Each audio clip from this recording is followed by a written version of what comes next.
The Genius Dr. Matthew Larson. Kabanata 2461. Nang mawala ang gininto ang liwanag, nahayag sa paningin ng lahat ang resulta ng tunggalian. Nawala din ang gintong figurein sa sandaling iyon.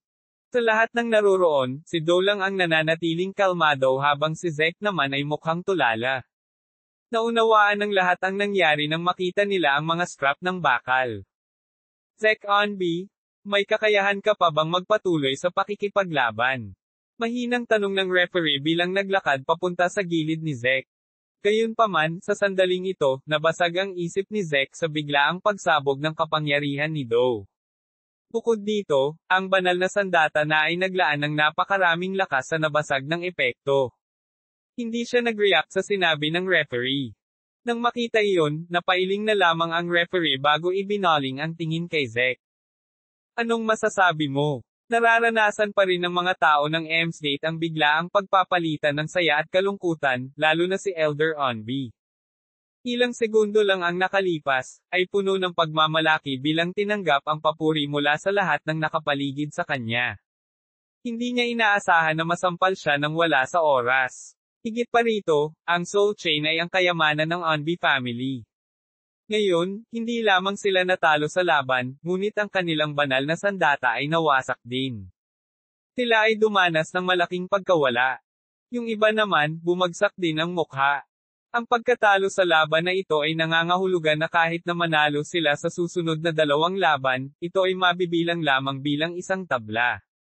Ang kanilang pag-asa na maging kwalipikado sa kampyonato ay ganap na nasira. Nang manatiling tahimik sila ng mahabang panahon, naiinip na nagtanong ang referee, susuko ka ba o ipagpatuloy ang laban? Matapos maghintay ng ilang sandali, walang choice si Milo kundi humakbang pasulong at sabihin, sumuko kami. Pagkasabi nun, agad na impes na parang isang bumulag na lobo. Gusto niyang sampelan ang sarili ng ilang beses. Paano kaya niloko ba ito? Sa entablado, naging maluwag ang katawan ni Do nang ibinabana si Zek. Isinandal niya ang ulo sa kanyang mga tauhan at mahinang naglakad pababa ng stage. Malinaw, ang kamakailang pagliko ng mga kaganapan ay nagdulot ng pinsala sa kanya. Kayo na ang bahala ngayon, casual na sabi ni Do bilang dinaanan ni Matthew at Charlie. Bagamat kalmado ang kanyang tono, hindi maitago ang saya sa kanyang puso. Pagkatapos umalis, nagkatinginan sina Matthew at Charlie at nakita nila ang gulat sa mga mata ng isa't isa. Bukod sa referee at sa mga judge, sila ang pinakamalapit sa stage. Ang biglaang kapangyarihang makawasak sa lupa ay pumuno sa kanila ng isang pakiramdam ng nalalapit na kamatayan. Parang hihigop na ang kanilang mga kaluluwa. Samantala, nang maglakad si Do papunta sa kanyang amo, nakangiti silang lahat sina Kurt, Blake, at Hildegard sa kaluwagan. Bilang isang taong nakauunawa na ngayon sa sagradong sining ng FOSEC, malaki ang posibilidad na si Do ay magiging isang makapangyarihang tao sa sekta sa hinaharap. Master Kurt, natupad ko na ang aking misyon, sabi ni Do bilang lumapit kay Kurt. Napaluhod siya. Halata na ang labanan para sa kanyang buhay ay labis na ikinagulat niya. Hindi masama. Sa puso ng isang Arhet, ang iyong kinabukasan ay nangangako. Gayunpaman, maging maingat at huwag maging mayabang. Ang mga martial practitioner ng FOSEC ay umiiral upang protektahan ang lahat ng nabubuhay na nilalang. Hindi kami nagsasanay para makipagkompetensya para sa kataasan, sabi ni Master Kurt. Bagamat maaaring hindi alam ng mga tagalabas kung ano ang nangyari, bilang isang kilalang tao sa FOSEC, alam na alam ni Master Kurt ang nangyari. Ang pagpapakita ng isang Arhet ay ang pinakamahalagang hakbang na dapat gawin ng isang martial monghe ng FOSEC. Ngayong nagawa na ni Do, malaki ang posibilidad na malampasan ng kanyang mga tagumpay ang kay Kurt sa hinaharap. Kahit na ang mga practitioner ng FOSEC ay nagbigay ng napakalaking kahalagahan sa kadalisayan ng 6 na pandama. Sinong guro ang hindi umaasa na isang araw ay hihijitin sila ng kanilang mga alagad? Matapos pakinggan ang payo ni Master Kurt, tapat na iniyuko ni Do ang kanyang ulo. Oo, naiintindihan ko, sabi. Kailan itinaas ang kanyang ulo, isang malabong gintong liwanag ang lumitaw sa kanyang noo bago nawala sa isang iglap. Ay mga idol, Alam ko ang bawat isa sa inyo, ay mayroong ibang Gmail account. Nakikiusap ako sa inyo na, ipasubscribe nyo din para mabilis dumami subscribers natin. Kung pwede ipasubscribe nyo rin sa mga kakilala ninyo, kahit hindi sila makinig sa story natin, kahit e-turn off notifications lang nila, para hindi sila maabala mga idol. Maraming salamat Lodi. Kabanata 2462. Master Kurt, naiintindihan mo ba ang sinabi mo?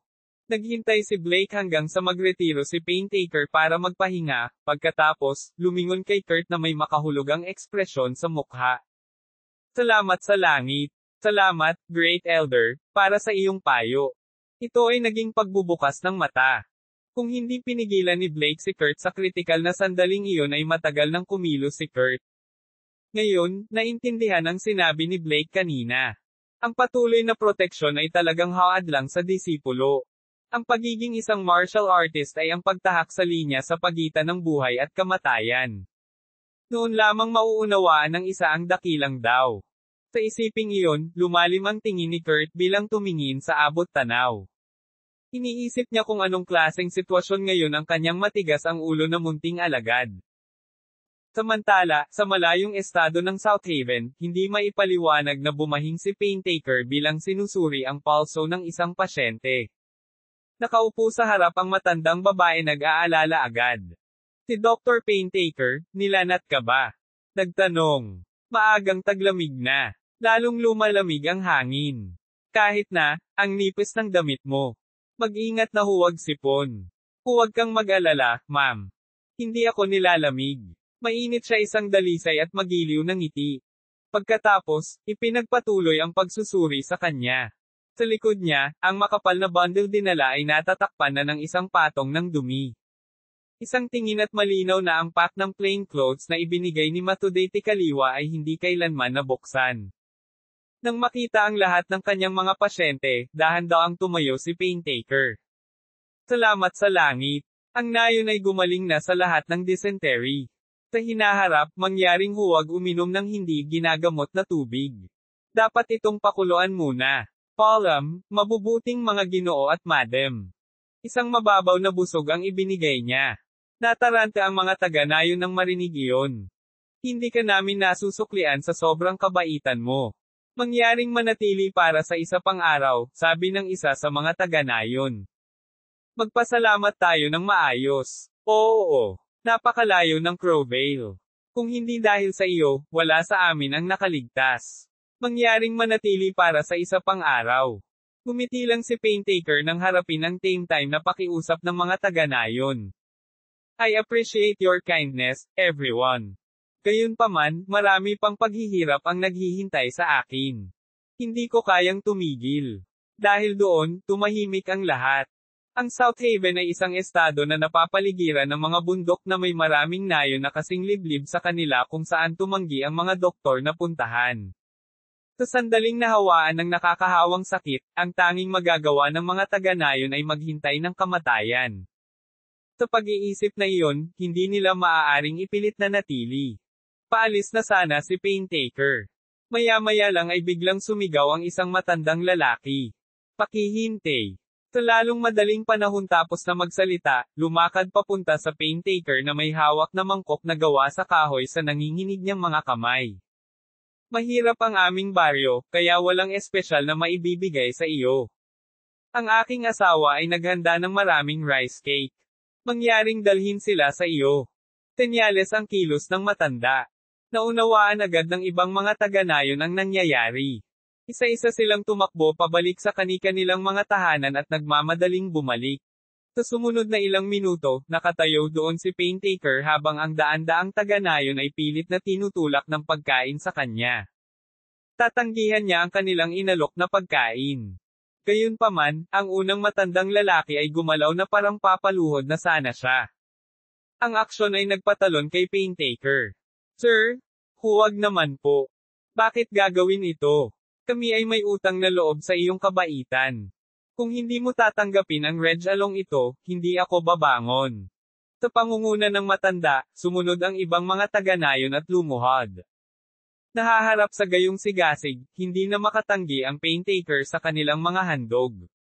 Lahat, mangyaring huwag gawin ito. Tatanggapin ko ang iyong mabait na alok. Inabot niya at kinuha ang 2 rice cake sa mangkok ng matanda.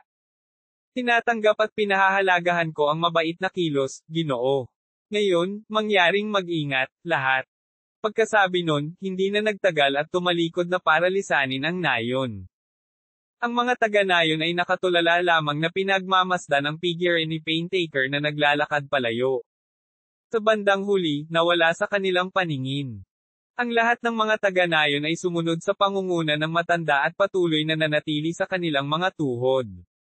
Mag-ingat sa iyong paglalakbay, ang aming kagalang-galang na Dr. Paintaker. Hindi alam ng Paintaker ang lahat ng ito.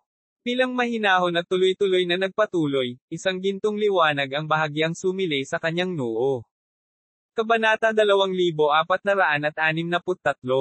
Ang isa ay dapat tumuon sa sitwasyon sa kompetisyon ng Martial League sa halip na ang isa na kinasasangkutan ng Paintaker. Kasunod ng pagkatalo sa unang round, ang moral sa panig ng Emsgate ay malinaw na nasa mababang lahat. Ang tanging may mataas na espiritu sa eksena ay si Chad. Simple lang ang dahilan. Sa susunod na round, ay tatanggo sa arena para talunin si Matthew at alisin ang anumang pagdududa sa isipan ng kanyang mga kasamahan sa Emsgate. Mukhang nasa amin na mula sa Talwan sect ang pagpasok. Anong malas, matalo sa unang round. Kung alam natin na magiging ganito kaiya, dapat ay hinayaan na lang natin na lumahok ang isang tao mula sa ating Talwan sect. Sa side naman ni Matthew, napatingin sa kanya si Charlie, namumutla ang mukha, mukhang mahina. Hindi niya maiwasang magtanong ng may pag-aalala, Matthew, kaya mo pa ba ito? Kung hindi mo kaya, aminin na lang natin ang pagkatalo sa round na ito. Ipaubaya na lang sa akin ang huling round.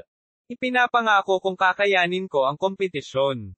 Dapat mong unahin ang iyong kalusugan sa halip. Bilang tugon sa pag-aalala ni Charlie, ngumiti si Matthew, itinaas ang Blood Reaper sa kanyang kamay at iwinagayway ito sa kanyang harapan. Sabi mo maganda ang sandata ko diba? Ito ay isang kahihiyan na hindi gumamit ng gayong banal na sandata upang ibuhos ang dugo ng mga tao sa Emsgate. Pagkasabi nun ay dahan-daang naglakad si Matthew papunta sa arena. Lahat kaliwa para kay Charlie ay isang carefree silhouette lang. Bagamat hindi direktang sumagot si Matthew, malinaw sa kanyang mga sinabi iyon may lubos na tiwala sa labanang ito. Nagkataon na ganoon din ang kumpiyansa ni Chad sa sandaling ito. Kahit na ang sword strike ni Matthew mula sa pananambang kagabi ay nag-iwan ng malalim na impresyon sa kanya, ang kanyang tagiliran ay nagdulot din ng matinding pinsala kay Matthew. Ang kabilang partido ay namatay sa lugar kung hindi ito para sa pagliligtas ng isang tao. Bagamat ikinalulungkot, hindi rin naman masamang kinalabasan. Maaaring samantalahin ni Chad ang pagkakataong ito upang ganap na hindi paginahin si Matthew sa harap ng lahat. Parang naubusan na ng option si Katay. Talagang ginawa nila ang pagkakaroon ng kalahating patay na tao na lumahok sa kompetisyon. Nang sabihin ni Chad ang mga salitang ito, nagalit ang mga manunood. Gayunpaman, paano ito mailalarawan ng isa? Mukhang mahina nga ang itsura ni Matthew ngayon. Mapatla ang kanyang kutis, at nakayuko ang kanyang katawan. Kamukha niya ay nasa bingit ng kamatayan. Ang tanging exception ay maaaring si Ella. Bagaman medyo nalungkot nang makita si Matthew sa ganoong kalagayan, hindi ito tumigil hindi maipaliwanag na paghanga at pag-asa sa kanya. Samandal siya sa rehas ng upuan ng matanda, masayang kumakaway maliliit na kamao. Matthew, sige na. Matthew, ikaw ang pinakamahusay. Matthew, bugbugin mo ang mabahong bibig niya. Tigirway masyadong excited. Namumula na ang maliliit niyang pisngi. Tungkol naman sa kakaibang tingin ng iba, tuluyang hindi pinansin ni Ella. Sumata, si Matthew lang ang nandoon. Nang makitang hindi nagre-react si Matthew sa arena, lalo pang naging laganap ang kaiabangan ni Chad. Ngayon, tingnan natin kung mayroon ka pa ring swerte. Kung hindi kita i-disable sa round na ito, hindi na ako bahagi ng Talwan sect. Sa kanyang opinyon, ang pagkatalo sa isang taong lubhang nasugatan sa isang labanan ay ilang segundo lamang. Sa kabilang panig, orihinal na nais lamang ni Matthew na tapusin ang laban ng mabilis at bumalik upang makabawi. Kaya lang medyo madaldal at nakakainis si Chad. Ituloy mo na lang. Kung patuloy kang magdadaldal ng ganito, matatapos na ang kompetisyon noon pa. Matapos marinig ang naiinip na boses ni Matthew, napangiti si Chad. Kung gayon, ito ay magiging ayon sa gusto mo. Bago pa man matapos ang mga salita, naramdaman ni Matthew ang pag-akyat ng Nimbus sa ilalim ng kanyang mga paa. Walang pag-aalinlangan, agad na sumilip pabalik ng ilang beses at, na ang isang kamay ay nasa lupa, lumayo sa dati niyang kinatatayuan. Tungkol naman sa lugar kung saan nakatayo lang, lumitaw ang mga kumpol ng triangular spike. Hindi ka masyadong magalang, ano? Tinubukan mo talaga akong palihim na atakehin, habang tinitingnan ni Matthew ang biglang umuusbong na mga spike sa lupa, nanunuya ng masama. Gayunpaman, si Chad, sa kabilang panig, ay hindi tumugon.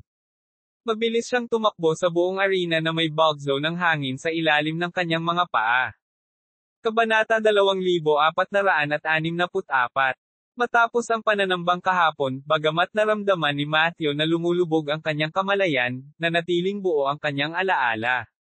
Ang kanyang kalaban mula sa Talwan sect ay may karunungan sa pagmamanipula sa lupa at nagtataglay ng pambihirang liksi.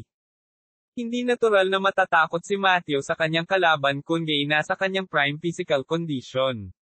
Gayunpaman, dahil sa kanyang mahinang estado, kailangan ng malaking pagsisikap at madiskarteng pag-iisip upang talunin ang kanyang kalaban at manalo sa laban.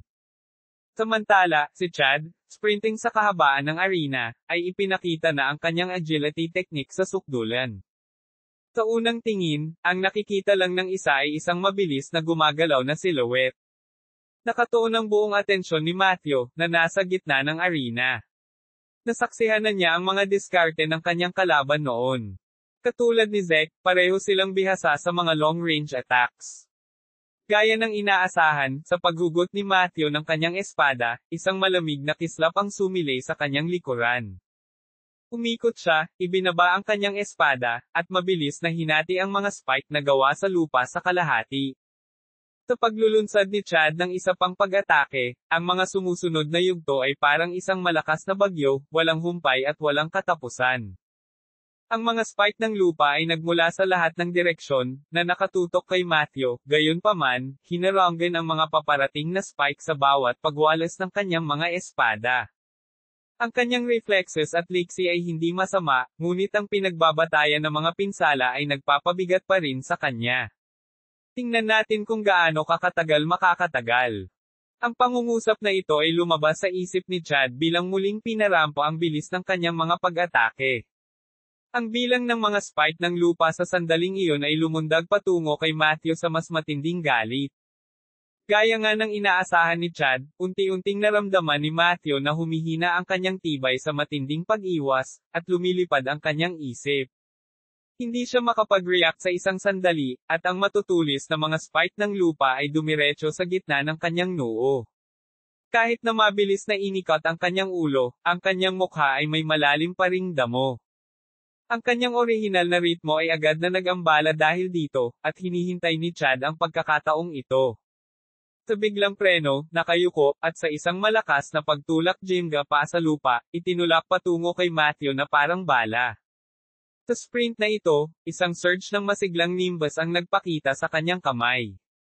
Bilang kinuyom ang kanyang kanang kamay, ang lahat ng dilaw, mabuhanging lupa ay umahan patungo baliw. Sa isang kisap mata, isang dambuhalang talam, na mahigit 1 yarda ang haba at mahigit 3 talampakan ang lapad, ay nagmaterial sa kanyang kamay. Hindi sa ayaw ni Chad na isuot si Matthew hanggang sa mamatay, ngunit ang ganitong uri ng pangmatagalang pag-atake na may mga spike sa lupa, kasama ng kanyang mabilis na paggalaw, ay napakalaking alisan din sa kanya. Kung pinananatili ni Chad ang estadong ito ng masyadong mahaba, malamang na ganoon uubusin ang kanyang sarili nang hindi napapabagsak ang kanyang kalaban. Sa sandaling ito, halos hindi napigilan ni Matthew ang lahat ng mga spike sa lupa. Biglang humarap sa napakalaking talam, instinctively swing kanyang espada upang salubungin ang pag-atake. Klang! Nagsagupaan ang 2 sandata, na lumikha ng matinding ingay. Gayunpaman, kahit na ang Blood Reaper ni Matthew ay lumikha ng isang makabuluhang puwang sa higanteng talon ng kalaban, ang napakatinding puwersa ay nagpadala din, lumilipad. Habang sinasamantala ni Matthew ang pinaghirapang pagkakataong ito, lumukso sa hangin, itinaas ang kanyang espada upang direktang hampasin si Chad. Sword break. Pagkalapag, itinulak ni Matthew ang dalawang paa sa lupa, na dumudulas ng halos 10 yarda bago tuluyang pinatatag ang kanyang katawan. Tulad ng para kay Chad sa kabaligtaran, kapag nahaharap muli sa paglipat na ito, nakakagulat na hindi gumamit ng Earth Release Technique, sa halip, direktang binago ang higanteng talon sa kanyang kamay. Habang papalapit ang Sword Energy, 1 yarda ang lapad na Earth Wall ang agad na nabuo sa kanyang harapan. Tinamahan ng marahas na pagyanig, isang malalim na puwang ang lumitaw sa ibabaw ng dingding. Gayunpaman, ang enerhiya ng espada ay ganap na naharang halos 2/3 ng daan sa dingding. Ahaha, alam ko na. Sa iyong mga pinsala, hindi mo mailalabas ang iyong buong lakas. Tawa ng tawa si Chad. Gayunpaman, pagkatapos nito, nagsimula na ring huminga ng malalim. Maliwanag, ang Earth Wall Defense Technique na ito ay isa ring malaking drain sa kanya. Kabanata 2465. Sa ilalim ng arena, hindi napigilan ni Charlie na sumimanggat pinanod niya ang labanan sa harap niya. Bilang itinaas ang kanyang tingin, napansin na lalong namutla ang kutis ni Matthew matapos gamitin ang kanyang husay sa espada. Bilang kapwa eskrimador, nakita agad ni Charlie ang problema. Kahit na malakas ang sword strike na ito, halos 40 hanggang 50% lang ng kabuoang lakas nito ang naibigay nito dahil sa ubos na enerhiya ni Matthew. Malayo pa ito para masira ang depensa ng kalaban. Ang welga na ito ay naging pangwakas na dayami na nakabasag sa likod ni Matthew. Mula rito, ay tumatakbo na sa usok, at kung walang ibang card sa kanyang manggas, parang matatalo sa labanang ito. Sa katunayan, ang kasalukuyang kalagayan ni Matthew ay tulad ng naisip ni Charlie. Bagamat ang sword break ay may napakalaking mapanirang kapangyarihan, ang epekto nito sa kanyang mental at pisikal na enerhiya ay parehong napakalaki. Si Matthew, na nasa recovery period pa, ngayon ay nagpupumiglas kahit iangat ang kanyang espada. Bumigay ang kanyang mga paa, at nauwi sa pag-alalay sa sarili sa sahig gamit ang isang kamay lang, kalahating nakaluhod. Pagkatapos ng mahinang pag-iling, nagpakawala ng mahinang buntong hininga si Matthew. Sa una, akala ng isang hampas ay sapat na para talunin ang kanyang kalaban, ngunit, sa huli, labis ang pagpapahalaga sa kanyang pisikal na kalagayan at minamaliit ang kakayahan ng kanyang kalaban. Sa kabilang panig, pagkatapos na bawiin ang defensive earth wall, pinagmasdan ni Chad ang walang magawa, nakakaawang hitsura ni Matthew. Sa isang masamang ngiti, mas nadama ang tagumpay. Di ba ngayon ka lang masyadong mayabang? Bakit ngayon lumuhad ka na nang hihingi ng awa? Tinutuya. Ngunit walang silbi ang paghingi ng awa ngayon. Isa-isang tutusukin ko itong mga spike ng lupa sa iyong mga paa. At sa wakas, sisirain ko yung hore mo. Hahaha. May seryoso bang mali sa lalaking ito? Tahimik na nag-isip si Matthew. Dahil duel lang, hindi pwede aminin ang pagkatalo kung hindi nakayanan. Maging ang hukom ay iisipin kung hindi pinansin ng kalahok ang kanyang presensya. Of course, Chad was really a man of his word. Dahan-dahan siyang lumapit kay Matthew.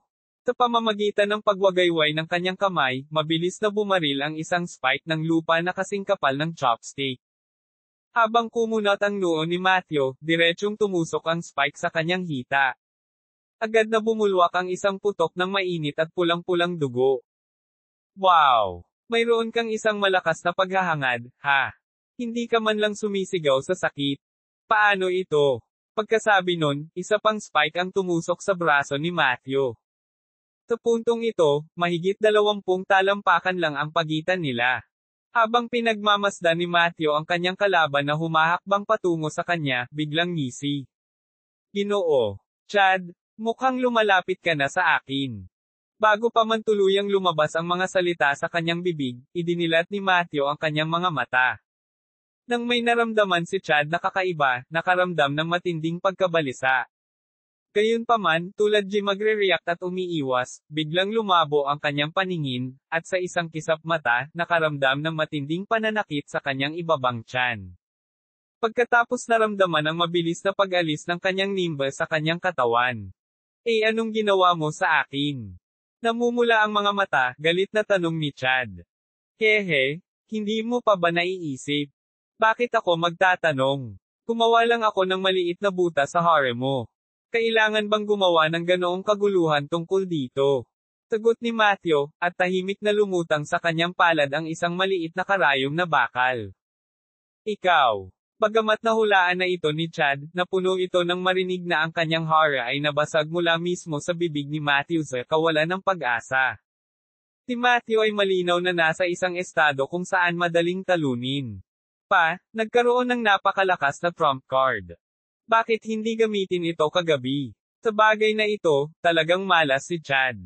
Ang solitary 9 needles ay isang bagay na kamakailan lamang ay nakuha ni Matthew, at ay nagsimulang matutong humawak sa kanila. Kung hindi lang naging malapit si Chad, mahirap sabihin kung ano ang kahihinatnan ng tunggalian na ito. Gayunpaman, sa kabila ng paglabag sa kanyang hara, may kaunting lakas pa. Habang si Chad ay pinalakas ng galit at sama ng loob, nagngangalit ang kanyang mga ngipin, pinalo ang kanyang kamao, at may nakamamatay na aura, nagsimulang maglakad papunta kay Matthew. Sa kanyang horror-breached at sa lubos na kawalan ng pag-asa, Chad niyakap ang ideya ng mamatay kasama si Matthew habang ang kanyang mga mata ay sumasalamin sa kabaliwan. Gayunpaman, dati maaaring tumagal ng higit sa ilang hakbang, pilit na tiniis ni Matthew ang matinding sakit sa kanyang isipan at muli niyang ginamit ang solitary 9 needles. Sa matingkad na mga ugat na nakaumbok sa kanyang mga templo, ang bakal na karayom sa kanyang kamay ay tumaas ng tuluyan. Pagkatapos, ang matalim na dulo ng karayom, na kumikinang sa malamig na liwanag, ay direktang nakatutok sa noo ni Chad. Kabanata 2466. Ang galit na nag-aalab sa loob ni Chad ay agad na hamupa nang ipadala ang nagbabantang-banta ng kamatayan. Kung ang hara ay nilabag, ang kanyang nimbus ay maubos. Gayunpaman, sa huli, ang kanyang pundasyon lamang ang nasira. Gayunpaman, kung ang isang maliit na butas ay tumusok sa itaas ng bungo, ito ay talagang isang dead end. Dapat kang magpasalamat na ang mga patakaran ng kompetisyon ng Martial League ay nagbabawal sa pagpatay. Kung hindi, baka bangkay ka na ngayon. Hindi ako katulad nyo. May mga hangganan ako pagdating sa paggawa ng mga bagay. Kung mabilis mong mahahanap ang bihirang gamot na iyon, may pagkakataon pa na maayos ang iyong nasirang hara. Ngunit kung gumawa ka pa ng isang hakbang pasulong, mamamatay ka. Habang binibigkas ni Matthew ang kanyang huling mga salita, napuno ng hangin ang isang malakas na hangarin sa pagpatay. Tulad ng para kay Chad, sa kabilang panig, hindi malinaw kung natakot sa imposing aura ni Matthew o kasi nakakita ng kislap ng pag-asa sa pag-aayos ng kanyang hara. Nang walang sabi-sabi, tumalikod at naglakad palabas ng arena. Ang pagkilos na ito ay natural na nagpahayag ng tagumpay ni Matthew. Phew! Matapos ang pagbuga ng mahabang hininga ay hindi na rin nakatiis si Matthew. Itinagilid niya ang ulo at bumagsak ng husto sa lupa, pagkatapos, tumingin sa gilid bilang napansin ang judge sa tabi blangkong nakatingin sa kanya. Ngumisi si Matthew. Matalino ba ako o ano? Tahimik na tumango ang hukom dahil sa kasabihang, ang mga hindi kasali ay malinaw na nakikita ang sitwasyon.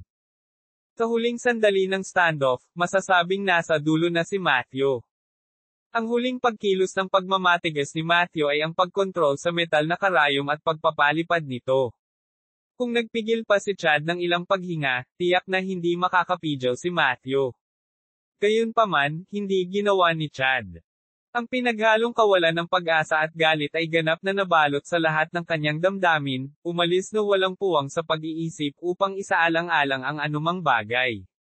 Gayon din, sa ilalim ng pamimilit at tukso ni Matthew, ang estado ng pag-iisip ni Chad ay agad na gumuho, at nagmamadaling bumaba ng arena para hanapin ang pambihirang gamot na binanggit ni Matthew. Sa huli, ang kompetisyon na ito ay naging isang purong psikolohikal na laro. Buti na lang at nanalo si Matthew. Sa pag-iisip na ito, hindi napigilan ng judge ng Martial League na magpakita ng nakakagaan ng ngiti. Kahanga-hanga, talagang kahanga-hanga. Pagpupuri niya sa kanyang puso. Nakita ni Matthew ang referee na nakangiti pabalik sa kanya. Kasabay nito, ay nakahiga linggo-linggo sa lupa, pagod sa isip at pisikal. Kaya, hindi niya maiwasang imulat ang kanyang mga mata.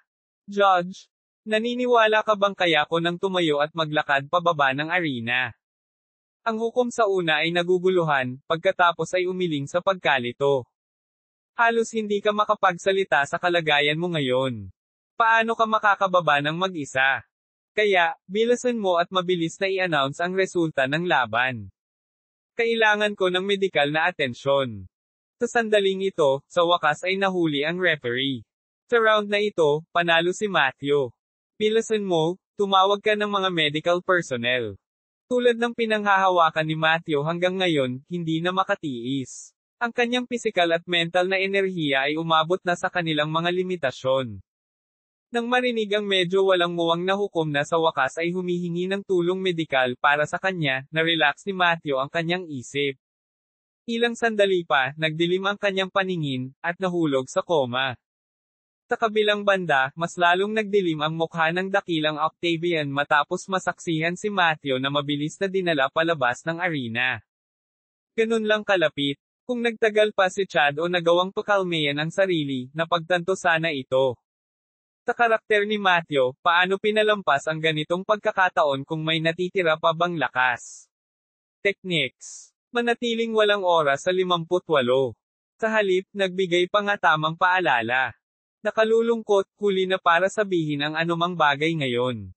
Sa pagkatalo na ito, natalo muli ang Emsgate sa isa pang laban.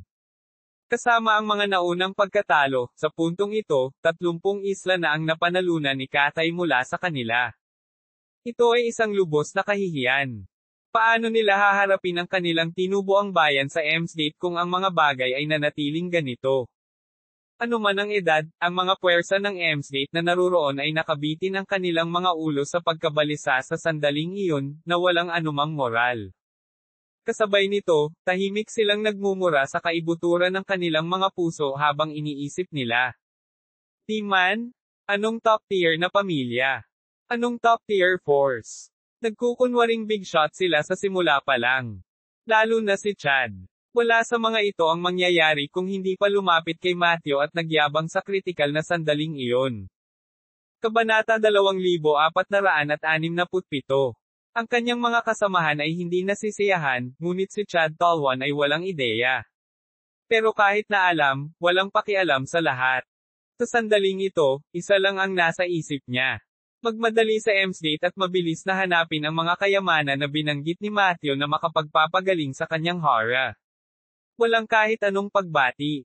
Sa ilalim ng tingin ng mga kasamahan, mabilis na pinaalis si Chad ng mga matatanda ng pamilya.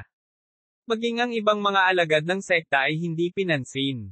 Sila ay naiwan, umaakit sa malamig na mga mata ng iba. At sa likod ay ang VIP viewing room kung saan pinanood ni Winona ang dalawang laban, pero ay hindi interesado sa mga resulta. Pagkatapos ng lahat, ang pangunahing layunin ng pagpunta sa Katay ay hindi para dito. Ang pagsali sa Marshall League ay para lamang sa kaginhawahan. Kung hindi dahil sa kawalan ng kakayahan ng dakilang Octavian, hindi sana mag-abala na makilala ang taong ito. Akala ko noong una, basura lang ang Octavian sect. Hindi ko inaasahan na ang dalawang mandirigma na ito mula sa Talwan sect at ang Onby family ay magiging mas malala pa. Tulad nagrereklamo, isang itim na figure ang tahimik na lumabas sa anino sa sulok. Miss Street. Claire? Nahanap ko na ang impormasyong hiniling mo sa akin para imbestigahan. Ang huling kalaban ay si Charlie Henderson at ay apo ng lalaki. Habang nagsasalita si Aspen, nag-abot ng isang papel. Pagkatanggap nito, sinulyapan ito ni Winona at sinabing, "So, that is the case." No wonder nakaramdam ako ng familiarity nang makita ko ang binatang ito. Gusto ko talagang makita kung ano ang magiging reaksyon ng taong iyon kung matalo itong si Charlie Henderson. Dahil doon, dahan-daang lumingon si Winona tumungo kay Miss Sandoval sa tabi niya.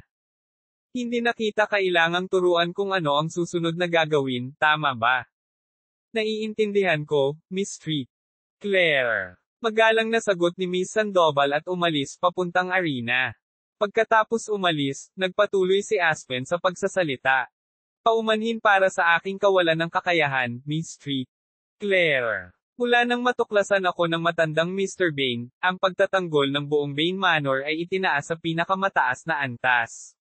Maaaring tumagal ng ilang oras bago tayo makalusot. Nang marinig ang balitang ito, tinapok muna ni Winona ang coffee table, pagkatapos, mahinahong sinabi, kung tutuusin, ang Bains ay bahagi ng 10 greatest families of Cathay. Dahan-dahan muna tayo sa ngayon. Kung hindi posible, maaari mong subukang magsimula sa Fabian Blanc. Ngunit ngayon na ang hari ng Timog at ang hari ng Rivnia ay laging kasama niya, hindi magiging madali ang gumawa ng hakbang. Isipin mo kung alin ang mas maginhawa para sa iyo na atakehin at magsimula sa panig na iyon. Siya nga pala, bantayan ang mga kilos ni Matthew Larson. Ang kanyang palihim na pag-atake ngayon lang ay nagpaalala sa akin ng isang matandang kaibigan. Pagdating ng panahon, personal ko siyang bibisitahin. Nang matapos magsalita si Winona ay yumuko si Aspen at nagtaas ng mga kamay. Oo, naiintindihan ko. Bilang sinabi na, dahan daw ang umatras hanggang sa tuluyang natakpan ang aninot na wala sa kwarto. Tadahan daw ang paglipas ng panahon, natapos din ang huling laban ni Cathay at Emsgate. Para sa kompetisyong ito, malaki na ang nakuha ni Cathay. Natalo man sila sa huling laban, nanalo sila ng 20 isla mula sa Emsgate. Ngunit paanong ang puso ng mga tao ay madaling masiyahan? Tanggapin man ng Marshall League ang pagkatalo, hindi ito matanggap ng 10,000 manunood sa eksena. 40 isla. Kahit baog ang mga isla, may mga dagat pa rin sa paligid. Kung nanalo si Charlie sa huling laban na ito, nangangahulugan ito na ang teritoryo ni Cathay ay kasing ganda ng naidagdag sa sea area ng isang probinsya. Ito ay isang malaking tagumpay sa pagpapalawak ng kanilang teritoryo. Bilang isang tao ng Cathay, sino ba ang hindi matitinag? Ito ay lalo na para sa mga matatanda ng Marshall League. Ang mga matatandang lalaki ay masayang hinahaplos ang kanilang mga balbas. Ang paksa ng kanilang pag-uusap ay tungkol sa pagdaraos ng piging sa pagdiriwang sa halip. Hindi nila masyadong pinansin si Charlie. Kung natalo ang bata, magbibitiw sila bilang mga matatanda sa lugar. Ganyan sila Katie wala. Kabanata 2468. Nang makoma si Matthew at dinala sa infirmary, sumunod si Ella na may pag-aalalang ekspresyon mukha. Kailan nakita si Matthew na nakahiga sa hospital bed, halos mawala ng kontrol si Ella. Kung hindi dahil sa desperadong pinigilan siya ni Asuna, iginiit ni Ella na panatilihin si Chad sa Bainbridge magpakailanman. Samantala, si Matthew naman ay mahimbing na natutulog, nagpapagaling. Sa kabilang panig ng arena, nagsimula na ang huling labanan. Habang ang kanyang mga kamay ay nakakross sa harap ng kanyang dibdib, si Charlie ay nagtago ng isang brown na longsword sa loob nito. Ang kanyang mukha ay nanatiling kalmado, hindi nagpapakita ng emosyonal na pagbabago-bago. Pagharap sa kanya, dahan-daang umakyat sa stage si Miss Sandoval. Hindi tulad ng eksena ng pagkubkob kay Matthew kahapon, ang impormasyong ibinunyag ni Master Winona, ipinahiwatig na ito tila mahinahon binata sa harap ngay walang alinlangan na isang mabigat na kalaban. Upang harapin siya, espesyal na dinala sandata, ang higanteng side, shriek sword. Ang sandata ay itim na itim, mga 4 na metro ang haba, na may talam sa itaas na may sukat na mahigit 2 metro. Sa kabaligtaran, ang alipin mismo ay halos 1.7 metro lamang ang taas. May hawak na isang higanteng side na ginawa partikular na kapansin-pansin ang hitsura. Bilang isang dalubhasa sa martial arts, masasabi ni Blake sa isang sulyap na ang magkabilang panig ng labanan sa entablado ay hindi pangkaraniwan. Mukhang hindi masama ang mga sumisikat na bituin ng Emsgate nitong mga nakaraang taon. Tumango si Rhett Wyatt bilang pagsang-ayon. Bagamat ang dalawang individual na ito ay hindi nagpakita ng anumang nimbas, pareho silang mga eksperto sa pinakamataas na antas na nagtatago ng kanilang tunay na lakas. Kung hindi dahil sa pagbabalik ni Charlie Henderson, mahirap sabihin kung sino ang mananalo sa round na ito. Pagkasabi niyo ay dama po ang tingin ni Rhett sa mga batang henyo mula sa Cathay na naghihintay ng laban, pagkatapos, mahinang umiling. Kahit sa kanila, si Albus Nolan, na pinakamalakas, ay may malaking gap pa rin kumpara kay Miss Sandoval. Sa katunayan, ang labanan na ito ay dapat na ang pinakahuling showdown ng mga nakababatang henerasyon sa muling halalan ng Marshall League. Pagkatapos ng labanang ito, kailangan mong magsumikap, Mr. Wyatt. Magpapatuloy ang kompetisyon sa pagitan ng 79 na trainee instructor ng Ground Force. Si Freya, Albus Nolan, Kian Dameron, Jaren Lullaby, Queenie Morris, at Zinnia Sandel ay uusad sa susunod na round. Nang matapos magsalita si Blake ay agad namang pumayag si Rhett. Kung ang mga taong ito ay direktang sumulong, ang ibang mga kalahok ay hindi nasisiyahan. Hinaplos ni Blake ang kanyang mahabang balbas at sinabing may mahinang ngiti, kung hindi sila nasisiyahan, hayaan silang hamanin ang mga taong ito ng direkta. Ang mga kabataan ay dapat magkaroon ng kamalayan sa sarili. Naiintindihan ko. Habang nag-uusap ang dalawang matandang lalaki, opisyal na nagsimula ang labanan sa gitna ng entablado. Dumaloy ang Nimbus sa paligid ng entablado. Napakuyom ng mahigpit si Miss Sandoval mga kamay bilang itinutok ang sandatambre kamay. Ang itim na liwanag sa talim ay patuloy na sumisikat, dala ang napakalaking momentum habang mabangis itong tumaga sa balikat ni Kian. Ngunit saan man dumaan ang side, bahagyang nanginginig ang hangin.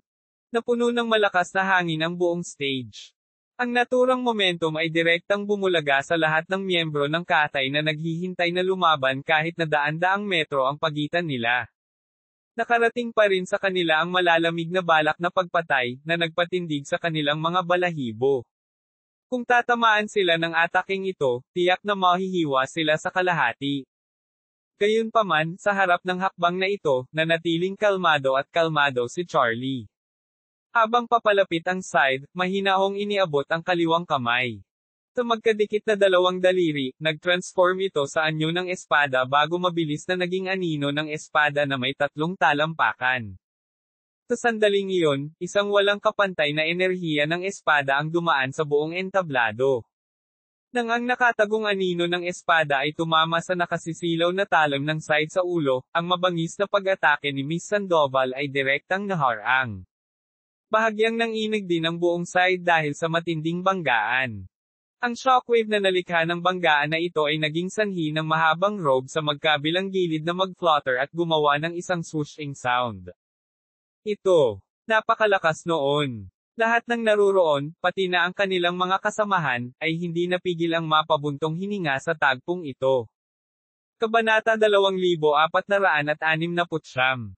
Kung hindi lang nasaksihan ng sarili nilang mga mata ang laban, hindi maniniwala ang mga kalahok na manlalaban mula sa magkabilang panig sa ganoong eksena.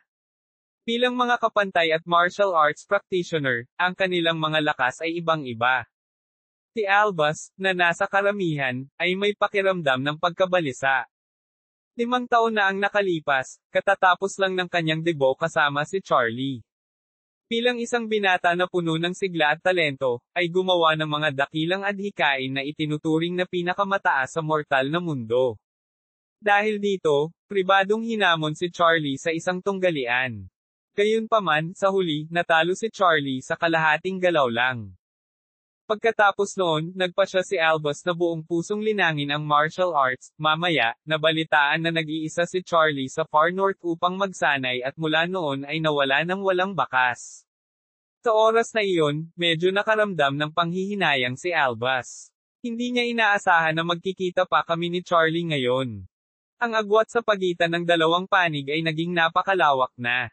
Ang kanyang ipinagmamalaki na lihim na pamamaraan ay walang iba kundi isang ordinaryong galaw sa kamay ng iba. Ang nakakakilabot pa ay ang dali-daling hinarang ni Charlie sa pamamagitan lamang ng pag-wave ng kanyang kamay. Ang banggaan pa lamang ng unang galaw ay nagdulot ng matinding pagkabigla sa mga kasamahang naruroon. Napuno din ng pagtataka ang nakaitim na katulong na kalaban ni Charlie. Mahuhulaan niya iyon malakas ang kalaban, pero hindi inaasahan na aabot sa ganito. Kung iyon ang kaso, hindi na kailangan para magpigil pa. Umindayog siya mga kamay. Matapos paikutin ang Shriek Sword ng ilang beses, hinawakan ito pahigis sa likod ng itim na roba. Sa susunod na sandali, gumamit ng isang kamay upang bumuo ng isang selyo at umawit ng komplikado, hindi maintindihan na mga spelling. Hayaan ang sumpa ay isang kahinaan. Hayaan ang sumpa ay pagiging tamad. Dalawang sumpa ang magkasunod na isinaaktibo. Hindi namamalayan na nagsalubong ang mga kilay ni Charlie. Dalawang malabong itim na nimbus ang pumasok sa kanyang katawan. Kahit na nailabas na niya ang Maringal na sword energy sa loob niya, hindi nito napigilan ang pagpasok ng nimbus sa kanyang katawan. Sa susunod na segundo, naramdaman ang mabilis na pagkaubos ng kanyang pisikal na lakas. Ang bilis din ng reaksyon niya ay unti-unting naging matamlay. So, ito ba ang pamamaraan ng Spiritualist Clan? Medyo kainahinala. Nang mausisa ni Charlie ang mga pagbabago sa kanyang katawan, muling sumalakay ang katulong na nakasuot ng itim. Wala ka pa ring magagawa sa akin sa mga pamamaraan na ito. Kung ikukumpara sa sobrang lamig ng malayong hilaga, kung saan mawawala ng malay dahil sa matinding panahon, ang mga sumpa ng katulong na nakasuot ng itim na damit ay lubos na nahihigitan. Matapos ang isang mahinang ngiti, binago ni Charlie ang kanyang mga daliri sa isang espada. Bagamat medyo mabagal ang kanyang mga galaw, mariin pa ring hamarang sa shriek sword ng kalaban. Nanatiling hindi gumagalaw ang kanyang mga paa. Kahit na sinumpa si Charlie, hindi pa rin siya matatalo.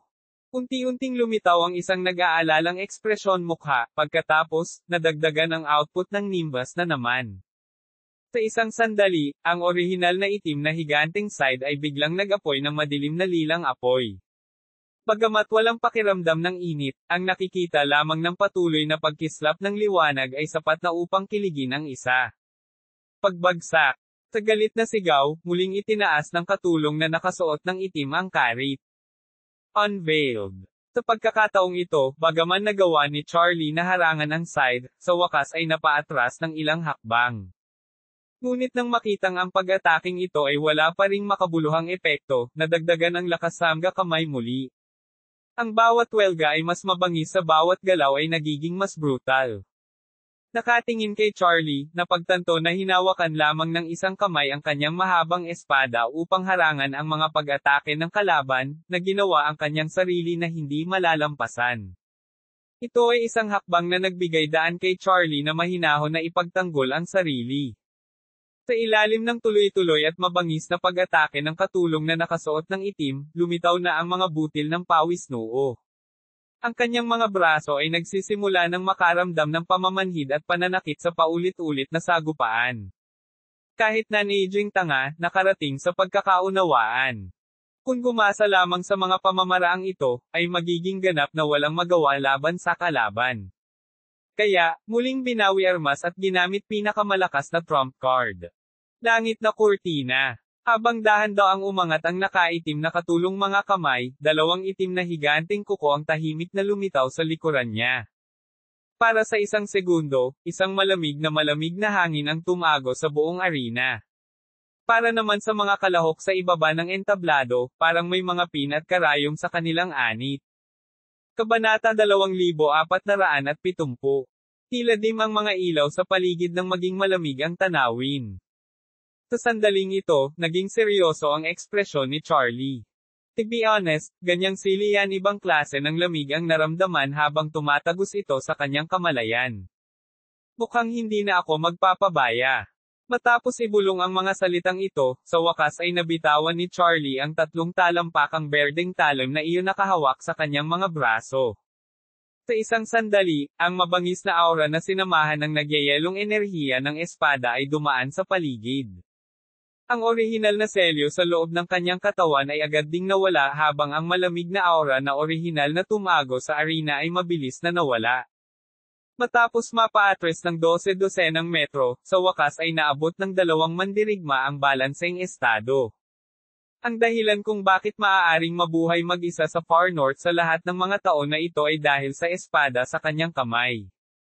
Sa napakalaking arena sa sandaling ito, ang malamig at mainit na aura ay bumuo ng kakaibang bagyo. Itinulak pa ng nakakatakot na aura ang referee sa gilid ng arena. Sakto namang nanginginig ang kanyang nimbus ate hakbang na sana, biglang may lumitaw na figure sa likod niya. Bumaba ka muna. Ipaubaya sa akin ang natitira. Ang dumating ay si Blake. Napakalaki ng kapangyarihang nasa pagitan ng dalawang panig. Sa sandaling pumutok ito, malaki ang posibilidad na maapektuhan nito ang mga manlalaban sa ibaba ng entablado at ang mga manunood sa eksena. Personal siyang umakyat sa entablado partikular na upang kontrolin ang resulta ng labanan sa pagitan ng dalawang panig. Kailan tumango, lumapit si Rhett at ang iba pang matatanda sa paligid ng arena, handang harapin ang anumang pagbabago sa sitwasyon. Tungkol naman sa kasalukuyang labanan ng dalawang panig, sukdulan na ang kanilang aura. Sa sandaling ito, isang malamig na boses ang nagmula sa ilalim ng itim na damit. Sa aking mga kapantay, ikaw ang unang nagtulak sa akin sa ganitong lawak. Sa kabilang banda, nagkibit balikat lang si Charlie. Hey!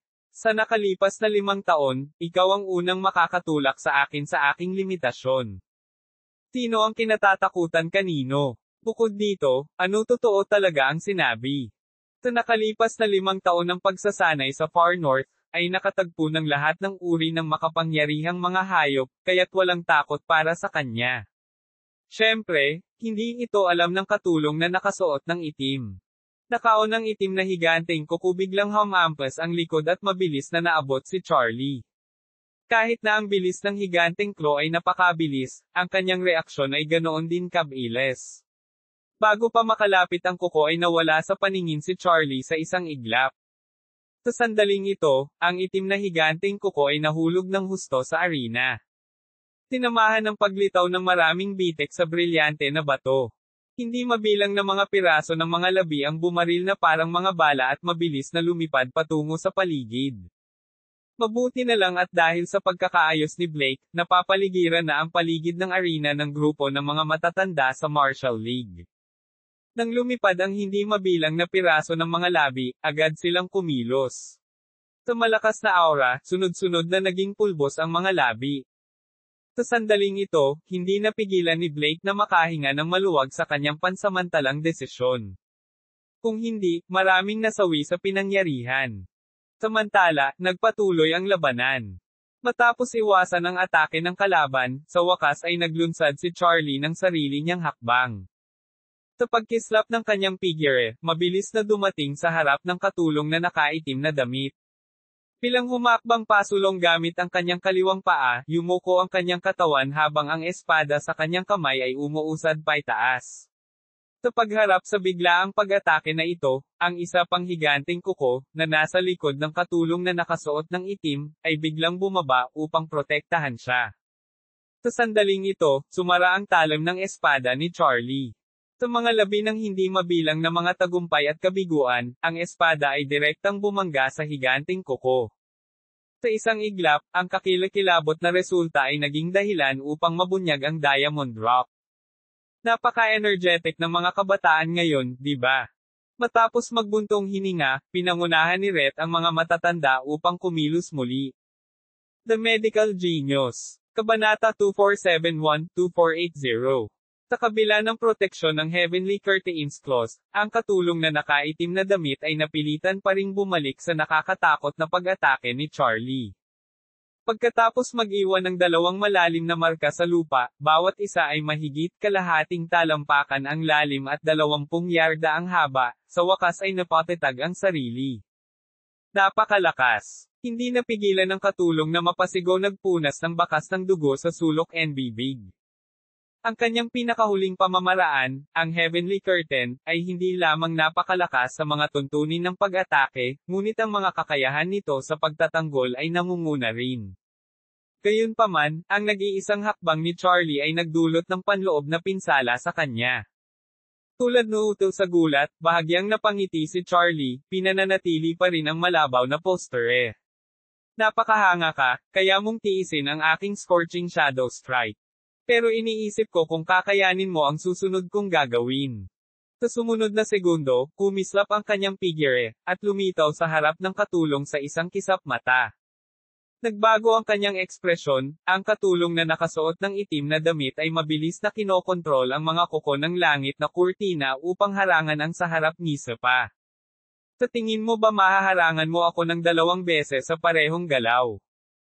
Habang iniaagaw muli ni Charlie ang kanyang espada, ang orihinal na mabangis na enerhiya ng espada sa likod agad na bumawi sa kanyang katawan. Ang kanyang momentum ay tulad ng isang overflated na lobo na malapit ng sumabog. Teknik ng espada, nagliliyab na Brahmanda. At that, Blake's expression reflexively nagbago bilang pinangangasiwaan ang laban sa gilid. Mabilis. Nababaliw na ang batang iyon, sabay bulala sa pagkabalisa. Nang marinig ito, ang mga matatandang nagbabantay sa paligid ay biglang naging tensyonado, at agad nilang itinoon ang kanilang atensyon at itinaas ang kanilang pagbabantay ng husto. Boom! Ang isang shockwave na nilikha ng dumadagandong na tunog ay tinangay ang lahat sa isang iglap. Sandaling tinakpan ng lahat ng naruroon ang kanilang mga tenga, ngunit kahit na ganoon, masakit pa rin ang tunog ng kanilang eardrums dahil sa pagkagulat. Nang tumangala sila, ang buong arena ay nababalot ng umiikot na alikabok at dumi, kaya imposibleng makita kung ano ang nangyayari sa loob. Para naman sa grupo ng mga kalahok na mas malapit sa arena, nang maramdaman nila ang nakakatakot na shockwave na kumakalat, agad silang tumayo mula sa kanilang mga upuan at mabilis na umatras sa isang ligtas na distansya, na ibinalik lamang ang kanilang nakakatakot na mga tingin pagkatapos marating ang isang ligtas na lugar. Sabi nga, nakagawa na ng aksyon ang mga pangunahing elder ng Martial League. Sa magkapares, direktang naglalaman ang mga ito ng nakakatakot na resulta sa loob ng arena, ngunit ang langit na puno ng alikabok ay nagdulot sa kanila ng malaking sisi. Ubo, ubo, ubo, ubo, ubo. Mula sa loob ng tumataas na ulap ng alikabok, maririnig ang biglaang pag-ubo. Hindi nagtagal, lumabas mula sa alikabok ang ilang matatanda. Nako, natatakpan sila ng alikabok, mukhang gusot noon. Nabaliw ang batang iyon. Isinusumpa ko sa langit. Paf! Pinakain niya ako ng isang subo ng dumi. Sa ilang sandali, napuno ng sisihan ang hangin. Gayunpaman, ang mahinang ngiti sa mukha ng lahat ay ganap na naglantad sa kanilang tunay na iniisip. Sa gitna ng umiikot na alikabok, ang katawan ng katulong na may itim na damit ay nabasag na ng mabangis na enerhiya ng espada. Ang kanyang mga damit sa ilalim ng itim na roba ay naging punit-punit. Ang dati niyang maputi na balat ay nababalot na ng dugo at alikabok. Magulo ang buhok niya, at may bahid ng dumi ang mukha. Sa ilalim ng matinding pinsala at malapit nang maubos ang espiritual na enerhiya, mabilis na umatras ang Heavenly Curtain's Claws katawan. Unti-unting lumapot ang mga payat na braso, na dating kasing manipis ng mga lansag na piraso. Gayunpaman, tulad ng pilit na bumangon, isang mahabang espada na tahimik na nakatutok sa batok nailig. Natalo ka. Walang imik na deklara ni Charlie. Gayunpaman, ang kanyang mga salita ay sinalubong ng matalim na hiyawan. Nakita ang nakaitim na katulong na nakahawak dibdib gamit ang dalawang kamay, sa wakas ay natauhan na si Charlie, pagkatapos ng lahat, isang babae.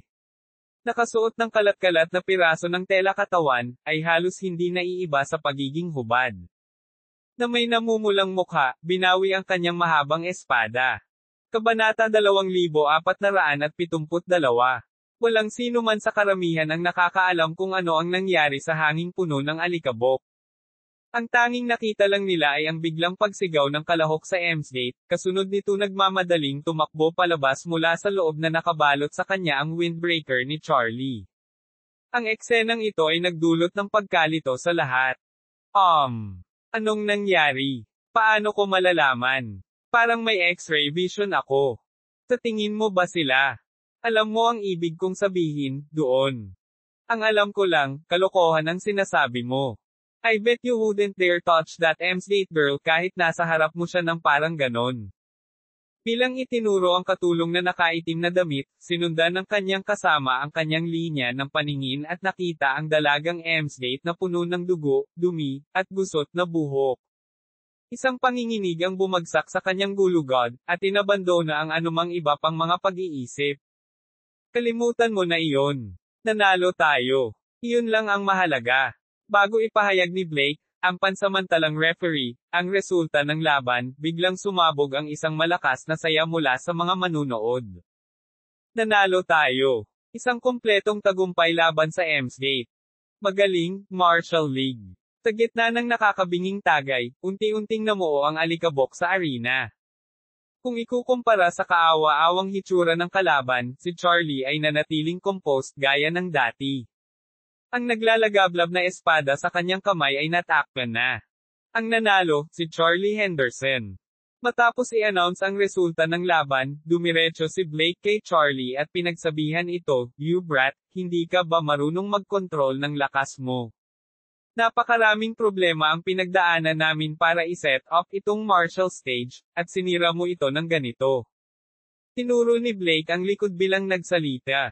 Ang dating buo na Diamond Rock martial stage ay bumagsak ng higit sa kalahati. Sa kabilang panig, maraming bitek at bitek ang lumitaw dahil sa matinding epekto. Gumisi si Charlie na parang nahihiya nagkamot ng ulo. "Elder Carr, alam na alam mo ang uri ng mga kaaway na hinarap ko sa pagsasanay ko sa Far North sa nakalipas na 5 taon. Nasanay na ako sa mga magaganda at makapangyarihang galaw na ito. Mahirap magbago ng biglaan. Siyempre palusot lang niya ito. Sa kailaliman, may iba pang mga motibo, ngunit hindi ito maginhawang ibahagi ang mga ito. Mag-ingat ka sa susunod. Kung hindi dahil sa aming napapanahong pagtugon, maaaring magdulot ng malaking casualty ang laban mo." Sa pagharap sa payo ni Blake, same time na tumugon si Charlie, "Salamat, Elder Carr. Panigurado, mas mag-iingat ako sa susunod." Siyempre, hindi iyon ang naisip talaga. Hindi siya maglalakas loob na maglabas ng ganito kung hindi namamahala ang mga kilalang tao. Pagkatapos, pinigilan ni Blake ang kanyang libangan at nagbigay ilang salita pa ng payo. Sa esensya, ito ay isang paalala na huwag maging labis na mapagmataas, upang manatiling bukas sa pag-aaral, at palaging mayroong isang mas mahusay na tao doon. Pagkatapos niyang sabihin, masayang umalis si Blake. Tungkol naman sa grupo ng matatanda sa pangunguna ni Rhett, nilapitan din nila si Charlie na may kasamang mga ngiti. "Magaling, binata. Mayroon kang pambihirang talento. Ang kinabukasan ng Katay ay nasa kamay ninyong mga kabataan." Pagkatapos magsalita, tinapot ng malakas ang balikat ni Charlie dahilan para mapangiwi si Charlie sa sakit. Nako, simula pa lang ang papuri ni Rhett. Sunod-sunod na humakbang pasulong ang mga pangunahing elder na nang-asiwa sa laban. Bawat isa sa kanila ay kinuha ang kanilang turn upang mag-alok ng kanilang papuri kay Charlie at sa wakas ay tinapik ang kanyang balikat ng may kasiyahan. Marahil ay medyo nasasabik ang mga matatanda, kaya sila ay nauwi sa pagiging mabigat sa kamay. Oo, ganyan noon. Dahil doon, hinimas ni Charlie ang masakit na balikat at bumaba ng stage. Sa mga papaalis na pangunahing matatanda, nagsimulang tumaas ang mga bulong. "Masyado kayong banayad, alam mo ba? Maamo. Niloloko mo ba ako? Gumamit ako ng hidden energy. Ginagarantiya ko na ang kanyang balikat ay namamaga sa loob ng 1 linggo. Ito ay isang magandang trick. Hayaan ibalik mo ang kahihiyang dinanas natin." Sa gitna ng tawanan at daldalan, dahan-daang bumalik ang lahat sa upuan ng matanda. Naturally, ang mga post-match affairs ay ipinaubaya kay Rhett upang hawakan. Kabanata 2473. Nang matapos ang labanan, dahan-daang naghiwa-hiwalay ang masasayang audience. Kailangan pang maghintay ng mga kalahok mula sa Katay sa mga paparating na kaayusan para sa bagong pamunuan sa Martial League. Para naman sa panig ng Emsgate, maaari lamang silang bumalik sa kanilang base sa isang malungkot na paraan sa kanilang nalulumbay na estado. Ang tanging naiwan ay si Milo. Simple lang ang dahilan. Kailangan pang ibigay ang 40 na walang isla. Samantala, ang kahabag-habag na katulong na nakaitim na nakasuot ng damit ay nangungulila sa harap ni Winona. "Nabigo ako sa aking mga tungkulin. Mangyaring parusahan ako, guro."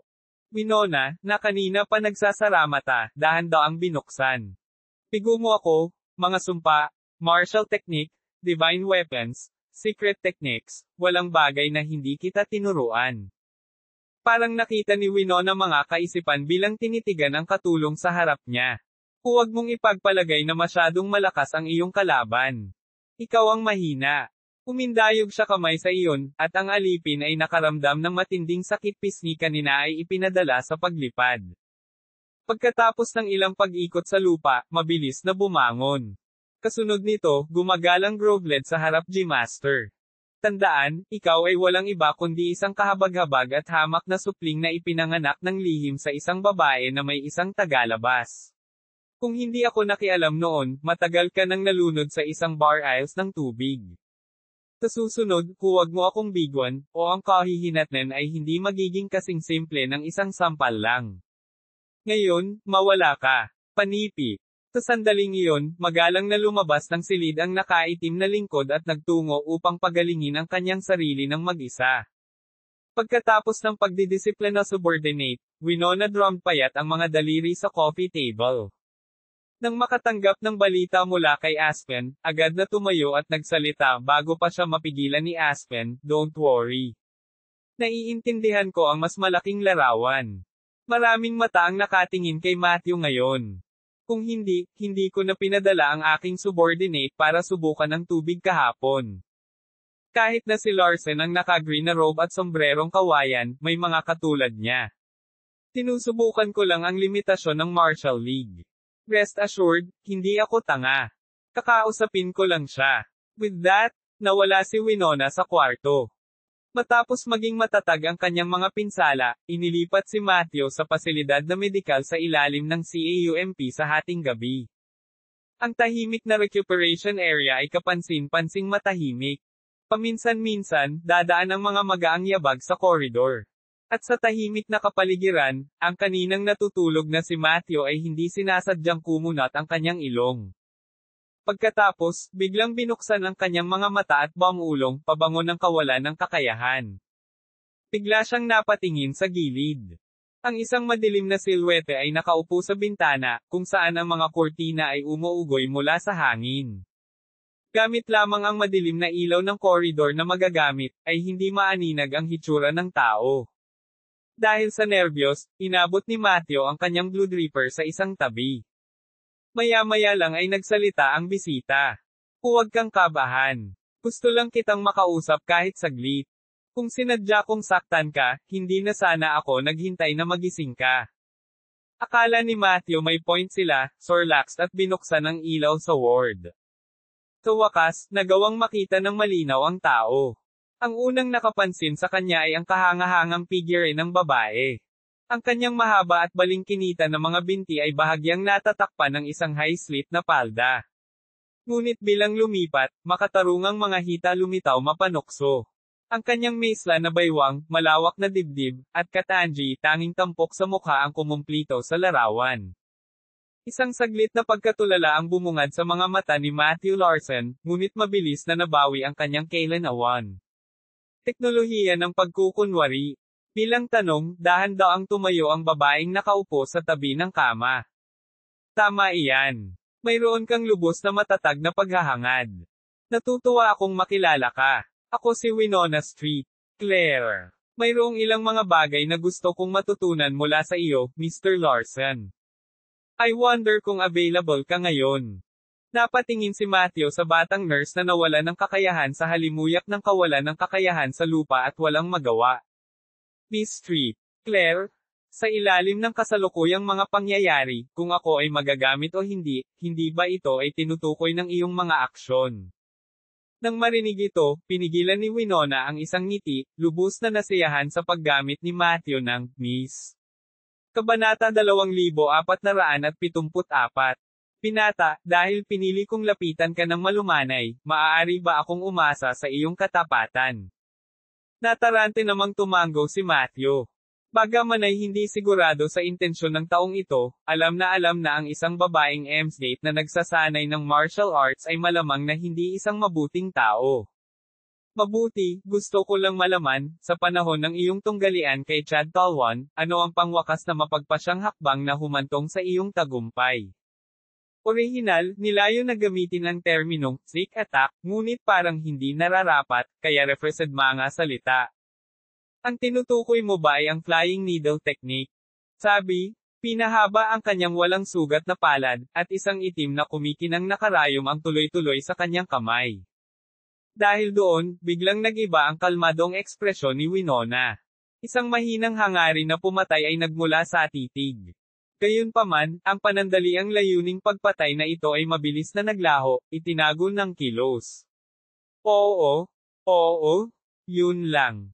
Pinata, saan nanggaling itong lumilipad na karayom? Maaari mo bang ipaliwanag ng detalyado? Nakasimangot na nagkunwaring nag-isip si Matthew bago seryosong nagsalita, ito. Iniharap ito sa akin ni G. Wyatt, ang dakilang elder ng CAUMP, pagkatapos ng Holy Doctor Competition. Bilang bagong banal na doktor, ito ay isang gantimpala. Dati matapos magsalita, may naramdaman si Winona na kakaiba sa mga sinabi ni Matthew. Ang Holy Doctor Competition ay naganap kanina. Kung si Matthew ay nagmamay-ari ng solitary 9 needles mula noon, hindi ito makatuwiran na pigilin ang napakalakas na trump card sa panahon ng paghaharap sa Talwan sect at sa Anvis. Ipinahiwatig nito na ang taong nagligtas kay Matthew noong nakaraang gabi ay malamang na konektado sa solitary family o nagkaroon ng hindi pangkaraniwang relasyon sa kanila. Higit pa rito, ang solitary 9 needles ay dapat na ibinigay kay Matthew sa oras na iyon. Gayunpaman, ang solitary 9 needles ay ang treasured possession ng solitary family, at hindi nila akalain na ipagkatiwala nila ito sa isang walang kaugnayang tao. Kung alam ni Matthew ang iniisip ni Winona sa sandaling ito, siguradong magugulat. Mukhang mas alam niya ang buong pangyayari kaysa ginawa. Gayunpaman, nanatiling nakangiti si Winona mukha, bagaman ang mga mata ay nagtataglay ng dampi ng lamig. Banal na Dr. Larsen, hindi ka tapat. Kung iyon ang kaso, maaaring kailanganin kung gumawa ng ilang mga trick. Bilang nagsalita, dahan-daang lumapit kay Matthew. Sa palad ng kamay, isang mahinang itim na liwanag ang lumitaw. Gayunpaman, si Matthew, na nakahiga sa sickbed, ay tila hindi nabigla sa banta ni Winona, na umiling lamang bilang pagbibitiw. Say, hindi ka naniniwala sa akin kahit na nagsasabi ako ng totoo. Ang hinala ba ay malalim na nakatanim sa loob ng spiritualist clan. Ang mga galaw ni Winona papasok huminto ang kamay ng hindi sinasadya, at nagtanong, ang kanang espiritual. Alam mo ang aking pagkakakilanlan mula pa noong una. Bilang sinabi nito, biglang na-realize yun baka nilalaro ni Matthew. Siyempre, minamaliit mo ba ako, ma'am? Ako ang banal na doktor ng Katay at isa ring branch master ng Martial League, kung tutuusin. Mayroon ka bang ideya kung gaano kahanga-hanga ang pangalang Winona? Biro lang. Ginugulo kita, matandang H*G. Nawala agad ang ngiti ni Winona. Siya ay naglagay sa hindi mabilang na mga pagsisikap upang mapanatili mukhang kabataan, at ano ang pinaka-hinamak ay tinatawag na Old H*G. Sa isang sandali, ang hangin sa ward ay naging makapal na may matinding pagkapuot. Gayunpaman, kasing bilis ng paglitaw nito, ang puot ay nawala sa isang kisap mata. Matapos ang maikling pag-alab ng galit, agad na napagtanto ni Winona na may mali. Tila sadyang mapanokso ang mga sinabi ni Matthew. Ginoo Larsen, parang sinasadya mo akong guluhin, sabi niya sabay lapit sa sickbed niya at dahan-daang umupo. Nag-extend siya payat na mga daliri at hayaan mahinang mga kuko sa pisngi ni Matthew. Kabanata 2475. Sa sandaling ito, nawala ang biglaang pagsiklab ng galit kay Winona. Hindi ka magaling, alam mo.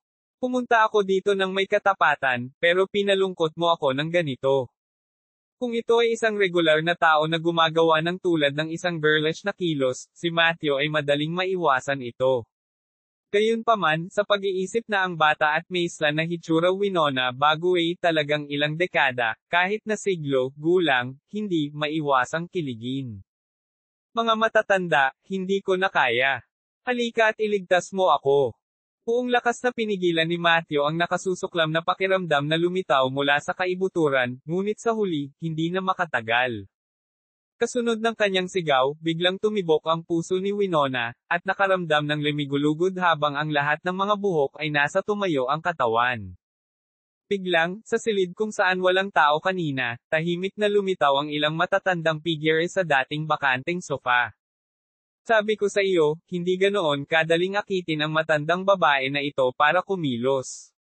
Tingnan mo, buong gabi kaming naghintay sa wala. Sabihin mo sa akin. Pinagdaanan ko ang lahat ng problema para i-set up ang concealment formation na ito, at ngayon ay walang kabuluhan ang lahat. Habang si Blake at ilang elder ng Marshall League ay abala sa kanilang mga reklamo, isang figure ang biglang pumasok sa bintana. Isipin ninyong maswerte kayo. Buong gabi akong nasa labas sa malamig na hangin. Off! I almost froze to death, reklamo ni Rhett habang nanginginig. Tinampot niya ang mainit na tsaa sa mesa at humigop pagkatapos hipan. At ang kaninang walang malay na batang nurse sa sahig ay biglang tumalbog. Hindi ko na ulit gagawin ang disguise. Kahit nabugbugin mo ako hanggang mamatay.